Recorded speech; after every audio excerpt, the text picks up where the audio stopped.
qual é a estrutura que a empresa tem? Você disse que são 2 trechos simultâneos, que foi dessa semana.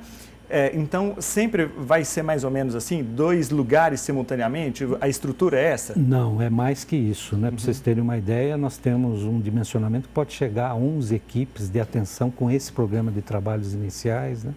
Agora, é lógico que tudo isso vai depender também das respostas que cada região vai dando do ponto de vista de necessidade de concentração, né? Nós temos um plano técnico para isso, mas agora é preciso calibrar, aferir isso no desempenho do dia a dia, da semana a semana, né? Essa que é a nossa...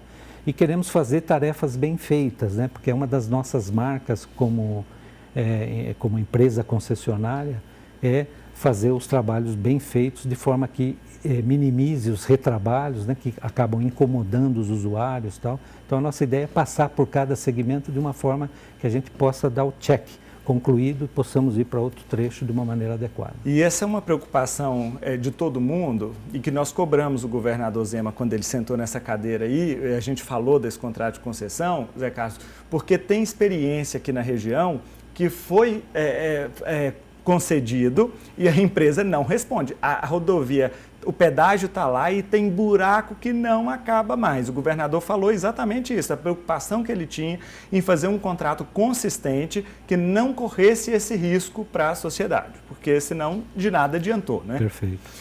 Zé Carlos, eu queria aproveitar falando do pedágio. Já está estabelecido, evidentemente, faz parte do leilão, o valor da tarifa.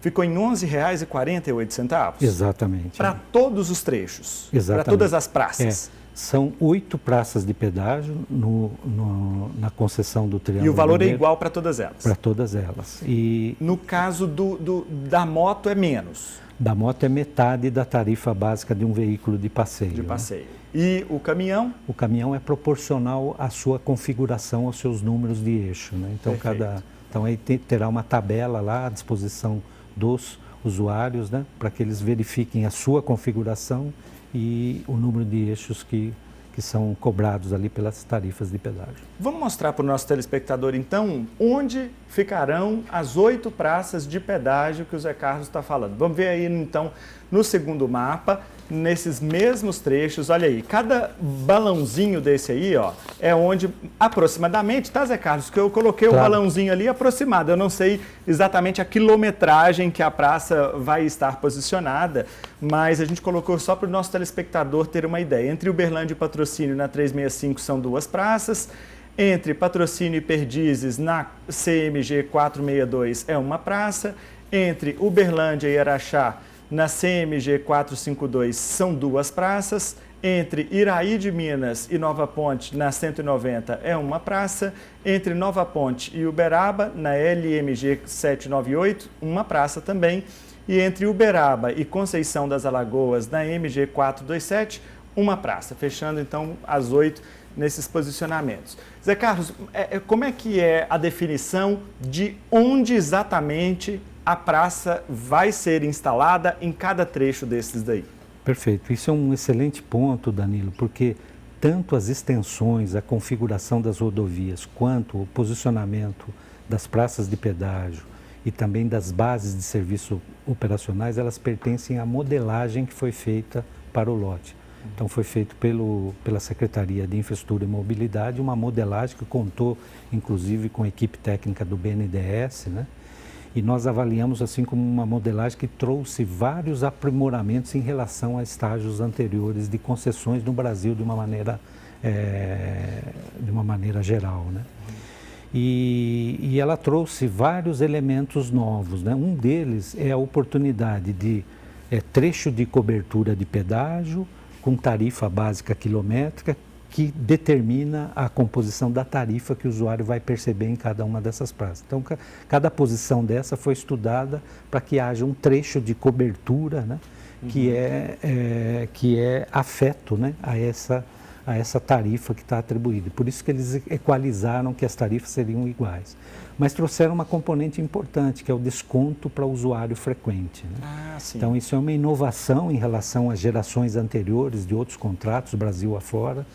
E aquele usuário que usar com mais frequência determinado trecho de cobertura de pedágio, determinada praça de pedágio, ele vai perceber também uma redução gradativa da sua tarifa média naquele mês que ele passa, né? Então, isso é uma componente importante que mostra também uma disposição, não só para ter um arranjo de trechos de cobertura de pedágios, de posições de praça de pedágio, que permita tarifas básicas quilométricas adequadas, de acordo com os programas de concessões no Brasil, mas também incentive também descontos de usuários frequentes de uma maneira adequada. Então, e como é que vai funcionar isso na prática, Zé Carlos? Por exemplo, assim, eu tenho meu carro e eu sempre passo aqui na 365, vou para... Porque tem muita gente, inclusive, que mora em Uberlândia e trabalha em Patos de Minas. É até comum, acaba indo para lá 2, 3 vezes, assim, por semana. Uhum. E...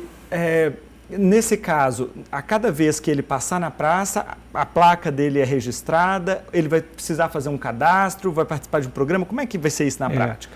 Esse é um bom ponto, Danilo. Primeiro, tem um outro incentivo que está associado a esse tipo de providência, que é o desconto de usuário frequente, que é os usuários utilizarem um sistema automático de pedagiamento. Ah, né? sim. Então, o primeiro ponto para ele se candidatar ao desconto de usuário é ele ter também o sistema, ter um tag no veículo que permita a sua identificação automática, né? A partir disso, então, ele já tem um incentivo para aderir. E hoje tem no Brasil diversas operadoras de serviços automáticos, né? Algumas até com planos muito adequados, né? O mercado é bem abastecido nesse aspecto. Aí, a partir disso, a cada passagem dele, ele é identificado na praça de pedágio e é contabilizado o número de passagens que ele faz. E aí tem uma escala no projeto que a cada passagem ele vai tendo uma redução da tarifa daquele dia, né? De forma que quando ele pagar a fatura das suas passagens no mês, ele vai perceber uma redução da tarifa média daquelas viagens que ele fez. E tem algum limite esse desconto? Ele pode ter, por exemplo, até 50%, estou chutando aqui. Pode. Coincidentemente, é o número que foi projetado para esse lote, né? Em algumas praças, o desconto, dependendo da frequência que ele usar aquela praça de pedágio, aquele trecho de cobertura de pedágio, ele pode chegar a 50% de desconto na tarifa média do mês.